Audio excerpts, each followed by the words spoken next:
તો ધોરણ 9થી 12ના વિદ્યાર્થીઓ માટે પ્રથમ પરીક્ષા ઓક્ટોબર 2024ની અંદર જે લેવાની છે, તો એ પરીક્ષાની અંદર અભ્યાસક્રમ કેવો રહેશે, એટલે વિષયવાઇઝ તમને કેટલા ચેપ્ટર પૂછાવાના છે અને કેવી રીતે પેપર સ્ટાઇલ આવવાની છે, પછી આઈએમપી પ્રશ્નો તમને કઈ રીતે મળશે, પછી પાસિંગ માર્ક્સ કેટલા છે, એ વિશેની સંપૂર્ણ જાણકારી તમને આજના વિડીયોની અંદર આપવાની છે.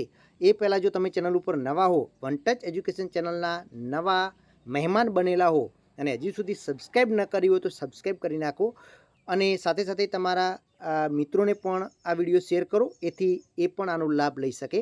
તો ચાલો વિડીયોની શરૂઆત કરીએ છીએ. તો સૌપ્રથમ આપણે જોવા જઈએ તો આ વિડીયોની અંદર આપણે કેટલા ટોપિકની ચર્ચા કરવાની છે.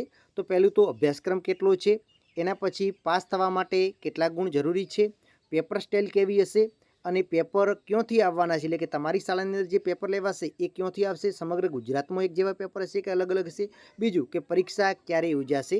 તો વિદ્યાર્થી મિત્રો આપણે એક એક ટોપિક ઉપર ચર્ચા કરવાની છે. વિડીયો તમારે અંત સુધી જોવાનો છે, એટલે કે પ્રથમ પરીક્ષા બાબતે તમારી કોઈ પણ ક્વેરી રહે નહીં, બરાબર. તો જો અહીંયા 2024 લખવાનું હતું, ભૂલથી આપણે 2022 થઈ ગયું છે. તો હવે પરીક્ષાની આપણે વાત કરીએ, પરીક્ષા ક્યારે યોજાશે, તો એ બોર્ડ દ્વારા પણ જાહેર કરી દેવામાં આવ્યું છે, એટલે કે 14-10-2024થી લઈ અને 23-10-2024ની વચ્ચે તમારી પ્રથમ પરીક્ષા યોજાવાની છે, બરાબર. એ તમને ખ્યાલ આવી ગયો છે. હવે આપણે જોઈએ તમારા પેપર ક્યાંથી આવશે. તો તમારા દરેક પેપર છે એ અલગ અલગ એસવીએસ કક્ષાથી આવતા હોય છે, એટલે શાળા વિકાસ સંકુલ હોય છે એ એરિયા પ્રમાણે તમારા પેપર આવતા હોય છે, બરાબર. એટલે કે દરેક વિસ્તારના પેપર અલગ અલગ આવતા હોય છે, પણ પેટર્ન સેમ હોય છે. હવે આપણે શરૂઆત કરી કે ધોરણ 9ની અંદર પ્રથમ પરીક્ષાનો અભ્યાસક્રમ કેટલો રહેશે. તો એના પહેલાં આપણે પેપર સ્ટાઇલ જોઈ નાખીએ કે પ્રથમ પરીક્ષાનું ધોરણ 9નું પેપર કેવું આવશે. એટલે કે એની અંદર જોવા જઈએ તો તમારે 50 ગુણનું પેપર રહેશે. કેટલા ગુણનું પેપર રહેશે? 50 ગુણનું પેપર રહેશે. અને 50 ગુણના પેપરની અંદર જોવા જઈએ તો વિભાગ એની અંદર હેતુલક્ષી પૂછાશે, વિભાગ બેની અંદર 2 ગુણના પ્રશ્નો, વિભાગ સીની અંદર 3 ગુણના પ્રશ્નો અને વિભાગ ડીની અંદર 4 ગુણના પ્રશ્નો પૂછાશે. હવે આની અંદર સેક્શન એ, વિભાગ એની વાત કરીએ તો એ તમારી સંપૂર્ણ હેતુલક્ષી. હવે હેતુલક્ષીની અંદર શું હોય, માની લો કે કોઈ ભાષાનું પેપર હોય તો એની અંદર તમારે એક એક વાક્યના પ્રશ્નો આવી જાય, પછી વ્યાકરણના ટોપિક આવી જાય, પછી કર્તા કૃતિ છે એ બધું આવી જાય, બરાબર. એ રીતે તમારે પૂછાતું હોય છે. જ્યારે બીજા પેપર હોય એટલે કે સામાજિક વિજ્ઞાન છે, ગણિત છે, વિજ્ઞાન છે, તો એવાની અંદર તમારે શું હશે, આની અંદર ખરા ખોટા છે, જોડકા છે, બરાબર. એના પછી ખાલી જગ્યાઓ છે, વિકલ્પો છે, એ બધાનો સમાવેશ થતો હોય છે.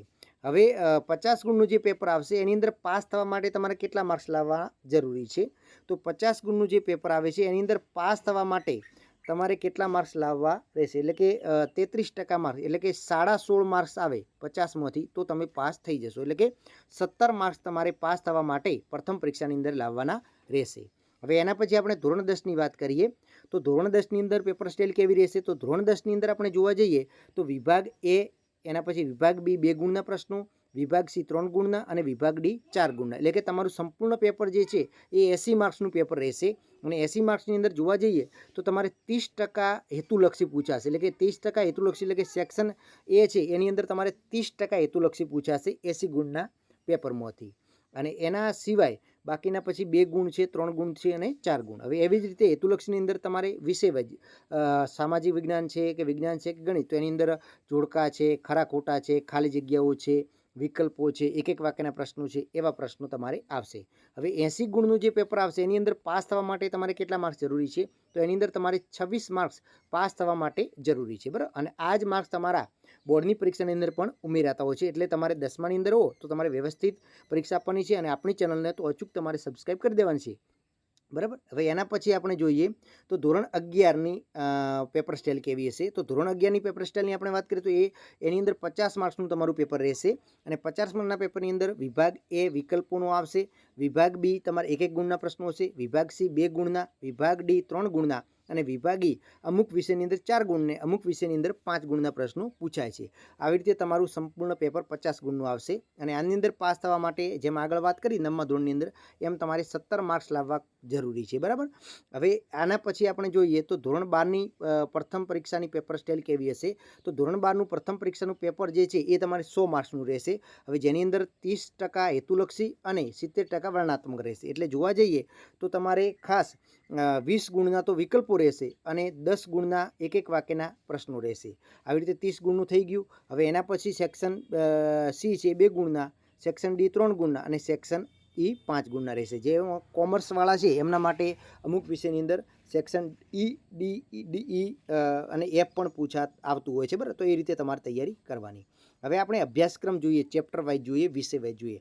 હવે ધોરણ અહીંયા 9 આપેલું છે અને અહીંયા 10 આપેલું, એટલે કે બંને ધોરણની આપણે સાથે ચર્ચા કરીશું. તમારે જે ધોરણ હોય એ તમારે જોઈ લેવાનું છે. હવે ગુજરાતી વિષયની વાત કરીએ તો ધોરણ 9ની અંદર ગદ્ય પદ્યમાંથી 1 થી 11 પાઠ પૂછાશે અને ધોરણ 10ની અંદર ગદ્ય અને પદ્યના 1 થી 12 પાઠ. સાથે સાથે વ્યાકરણના પણ જેટલા પણ ટોપિક છે એ પણ તમારે કવર કરવા પડશે. એની પછી હિન્દીની વાત કરીએ તો એની અંદર ગદ્ય પદ્યમાંથી ધોરણ 9ની અંદર જોવા જઈએ તો 1 થી 10 પાઠ અને ધોરણ 10ની અંદર 1 થી 11 પાઠ સાથે વ્યાકરણના ટોપિક, બરાબર. પછી ઇંગ્લિશની અંદર જોવા જઈએ તો ધોરણ 9ની અંદર યુનિટ 1 થી 5 છે, પછી પોયમ 1 અને 2 છે. પછી જોવા જઈએ તો ધોરણ 10ની અંદર જે 1 થી 5 પાઠ છે, પછી પોયમ 1 થી 2 છે, પછી જે સપ્લિમેન્ટરી રીડર આવે છે એ 1 થી 12 પૂછાશે, બરાબર. એવી રીતે સંસ્કૃતની વાત કરીએ તો 1 થી 8 છે અને અભ્યાસ 1 પૂછાશે. પછી ધોરણ 10ની અંદર જોવા જઈએ તો ગદ્ય પદ્ય 1 થી 11 પૂછાશે અને સાથે વ્યાકરણના ટોપિક અને સાહિત્ય આવશે. સામાજિક વિજ્ઞાન ધોરણ 9ની વાત કરીએ તો પ્રકરણ 1 થી 4, પછી પ્રકરણ 8, 9 અને 13 અને 15 આટલું તમારે ધોરણ 9ની અંદર પૂછાશે. જ્યારે ધોરણ 10ની વાત કરીએ સામાજિક વિજ્ઞાનનો તો પ્રકરણ 1 થી 5 છે, પછી 8 અને થી 11 છે, પછી 15, 16 અને 17 આટલા પ્રકરણ તમારે સામાજિક વિજ્ઞાનની અંદર પ્રથમ પરીક્ષામાં પૂછાશે ધોરણ 10ની અંદર. વિજ્ઞાનની વાત કરીએ તો એની અંદર પ્રકરણ 1, 2, 5, 6, 8, 9 અને 14 ધોરણ 9ની અંદર. અને ધોરણ 10ની વાત કરીએ તો પ્રકરણ 1 થી 3 છે અને પ્રકરણ 6 અને 7 છે, તથા પ્રકરણ 10, 11, 10, 12 અને 14 અને 15 આટલા તમારે વિજ્ઞાનની અંદર પૂછાશે ધોરણ 10માં. પછી ગણિતની અંદર પ્રકરણ 1 થી 6 અને 15 ધોરણ 9 માટે અને ધોરણ 10 માટે પ્રકરણ 1 થી 3, પછી 5, 7, 11, 14 અને 15 આટલા ધોરણ 10 માટે. પછી કમ્પ્યુટરનું આવતું હોય તો એની અંદર તો છે ને 10માં કમ્પ્યુટર આવે તો પ્રકરણ 1 થી 8 પૂછાશે. પછી શારીરિક શિક્ષણનું છે તો એની અંદર પ્રકરણ 10માં આપેલા છે, બરાબર. ચિત્રનું છે.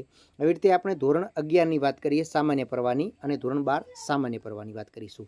તો ગુજરાતીની અંદર ધોરણ 11માં 1 થી 11 પાઠ અને વ્યાકરણના ટોપિક. પછી ધોરણ 12ની અંદર જોવા જઈએ તો 1 થી 13 પાઠ પૂછાશે અને વ્યાકરણના ટોપિક. એવી રીતે હિન્દીની અંદર જોવા જઈએ તો 1 થી 9 પાઠ પૂછાશે અને વ્યાકરણ. જ્યારે ધોરણ 11ની અંદર 12ની અંદર 1 થી 12 પાઠ પૂછાશે. પછી ઇંગ્લિશની વાત કરીએ તો યુનિટ 1, 3 અને 4 અને રીડર 1 પૂછાશે ધોરણ 11માં. પછી યુનિટ 1 થી 5 અને 1 થી 11 જે ધોરણ 12 સામાન્ય પ્રવાહમાં.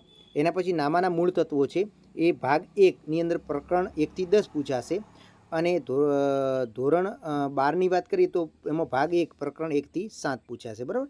પછી આંકડાશાસ્ત્રની વાત કરીએ તો પ્રકરણ 1 થી 4 ધોરણ 11માં અને ધોરણ 12ની અંદર ભાગ 1માં પ્રકરણ 1 થી 4.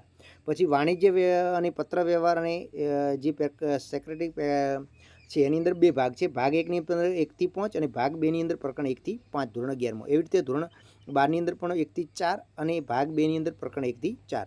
પછી વાણિજ્ય વ્યવસાય સંચાલન છે એમાં 1 થી 5 પ્રકરણ પૂછાશે ધોરણ 11માં, જ્યારે ધોરણ 12ની અંદર પ્રકરણ 1 થી 7 પૂછાશે.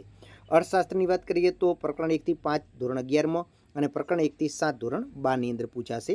સમાજશાસ્ત્રની વાત કરીએ તો ધોરણ 11માં પ્રકરણ 1 થી 4 અને ધોરણ 12ની અંદર પ્રકરણ 1 થી 5 પૂછાશે. તત્વજ્ઞાનની વાત કરીએ તો ધોરણ 11માં પ્રકરણ 1, 2 અને 3 એટલે 1 થી 3 અને ધોરણ 12ની અંદર પ્રકરણ 1 થી 5 પૂછાશે. મનોવિજ્ઞાનની અંદર ધોરણ 11માં પ્રકરણ 1 થી 4 પૂછાશે, જ્યારે ધોરણ 12ની અંદર 1 થી 6 પ્રકરણ તમારે પૂછાશે મનોવિજ્ઞાનની અંદર. ભૂગોળની વાત કરીએ તો પ્રકરણ 1 થી 6 અને 15મું પ્રકરણ તમારે 11માં પૂછાશે, જ્યારે ધોરણ 12ની અંદર પ્રકરણ 1 થી 7 પૂછાશે. ઇતિહાસની વાત કરીએ તો પ્રકરણ 1 થી 8 તમારે ધોરણ 11ની અંદર અને પ્રકરણ 1 થી 9 તમારે ધોરણ 12ની અંદર પૂછાશે. પછી કમ્પ્યુટરની અંદર ધોરણ 11માં 1 થી 5 પ્રકરણ અને ધોરણ 12ની અંદર 1 થી 7 પ્રકરણ પૂછાશે. હજી પણ કોઈ તમારી ડાઉટ હોય તો તમે કમેન્ટ કરો, હું જવાબ આપવા માટે હંમેશા તત્પર છું.